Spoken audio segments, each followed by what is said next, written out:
मैं देवों के देव महादेव के चरणों में प्रणाम करती हूँ। मैया पार्वती के चरणों में प्रणाम करती हूँ।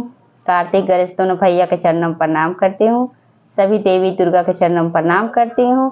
आप सभी गुरु भाई बहन के चरणों में प्रणाम करती हूँ और महादेव से दया मांगती हूँ कि हे महादेव सब पे दया कीजिए, पल पल दया कीजिए। आज मैं जो कथा आप लोग को सुनाने जा रही हूँ, एक देवर और भाभी का शिव चर्चा कथा है। कथा बहुत सुंदर है, शुरू से अंत तक सुनिएगा। कथा अच्छा लगे तो मेरे वीडियो को लाइक कीजिएगा, चैनल को सब्सक्राइब कीजिएगा, कमेंट बॉक्स में हर हर महादेव जरूर लिखिएगा।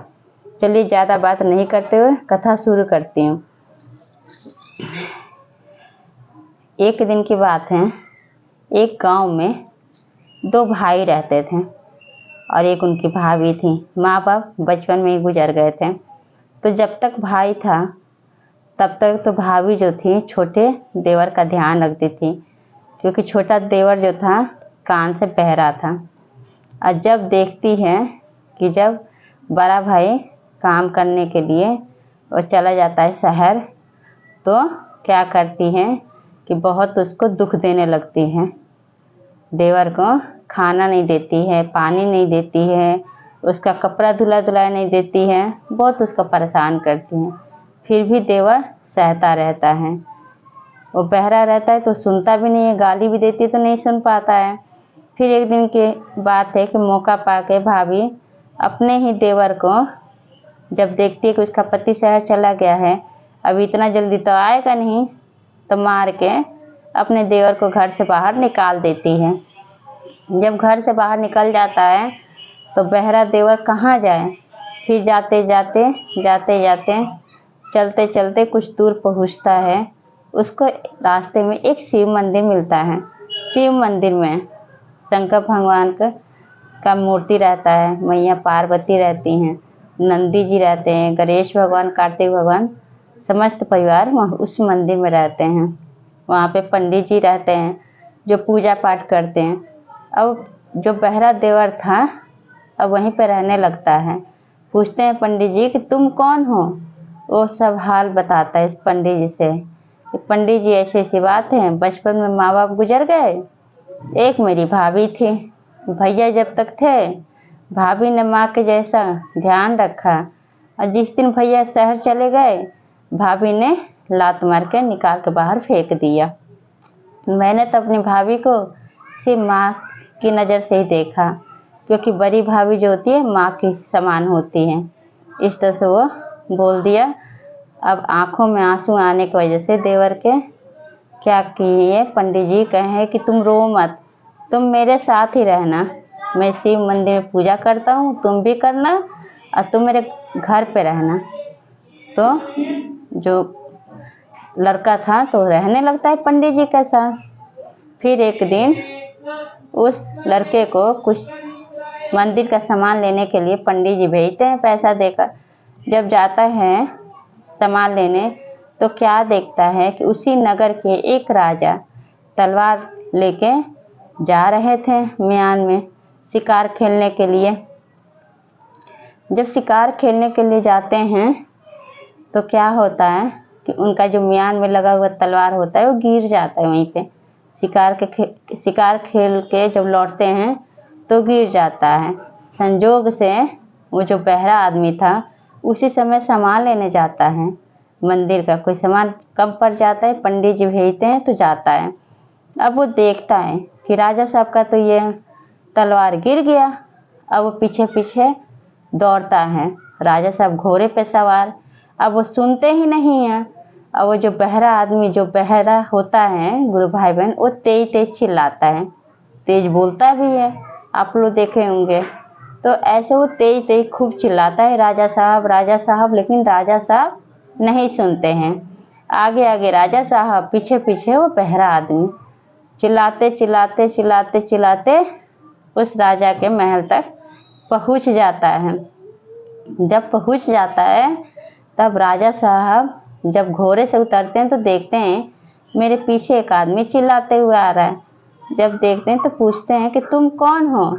फिर वो इशारों से बताता है कि मैं बहरा हूँ, ये आपका तलवार गिर गया था बाजार में, मैं वहाँ से चिल्लाते चिल्लाते आपका पीछा करते करते आपके महल तक पहुंच गया हूँ से राजा साहब मेरा कोई नहीं है, मैं शिव मंदिर में रहता हूँ पंडित जी के साथ। अब राजा साहब बहुत दयालु थे, महादेव के परम भक्त थे।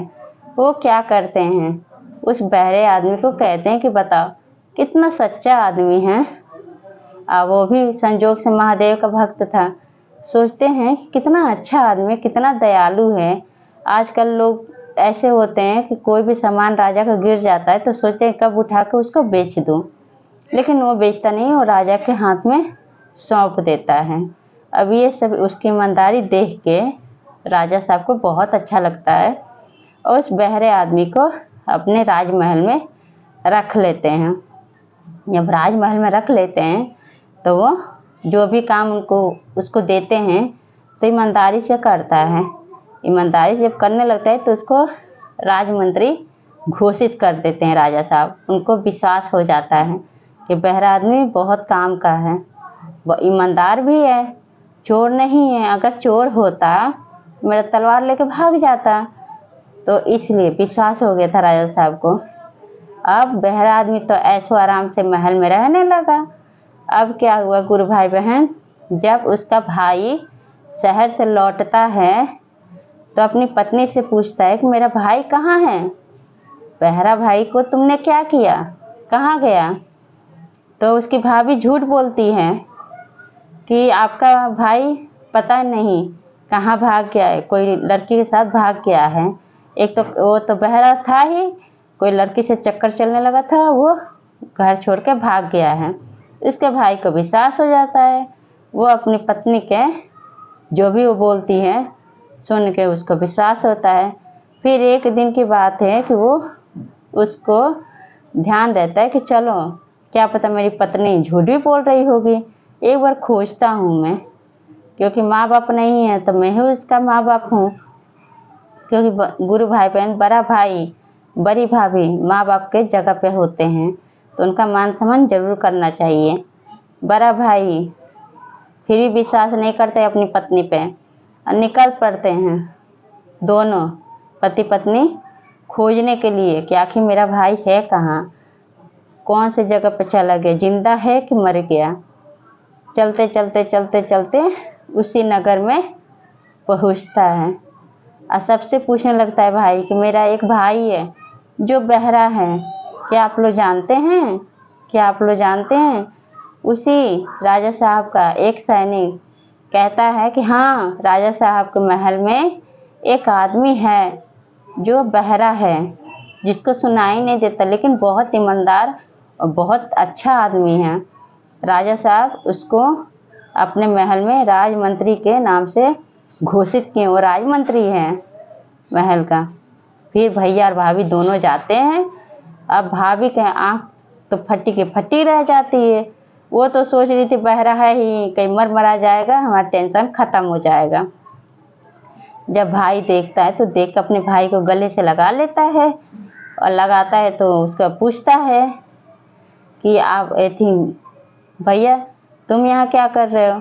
छोटा भाई सब कुछ बताता है, सब कुछ कह देता है बड़े भाई से कि भैया ऐसी ऐसी बात है, आप चले गए तो भाभी मुझे मार के भगा दी, मैं शिव मंदिर में कुछ दिन तक रहा, उसके बाद राजा साहब से मुलाकात हुई तो मैं यहाँ पे आ गया।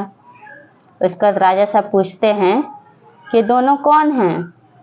फिर वो जो आदमी था वो कहता है कि राजा साहब संजोग से ये मेरे बड़े भैया हैं, ये मेरे भाभी हैं, यही दो हैं जो हमारी दुनिया है। माँ बाप तो बचपन में गुजर गए, लेकिन यही हमारी दुनिया, यही मेरे माँ बाप हैं। फिर राजा साहब इतना बात सुन के उस राजमंत्री के मुंह से उन दोनों को भी महल में रख लिए और सबका दुख दूर हो गया। तो इसलिए महादेव अपने भक्तों को ज़्यादा दुख नहीं देते, उन पे अपना दया जरूर बरसाते हैं। तो इसलिए गुरु भाई बहन, ये कथा आप लोगों को कैसा लगा कमेंट बॉक्स में ज़रूर बताइए और सब बोलिए हर हर महादेव, मैया पार्वती की जय।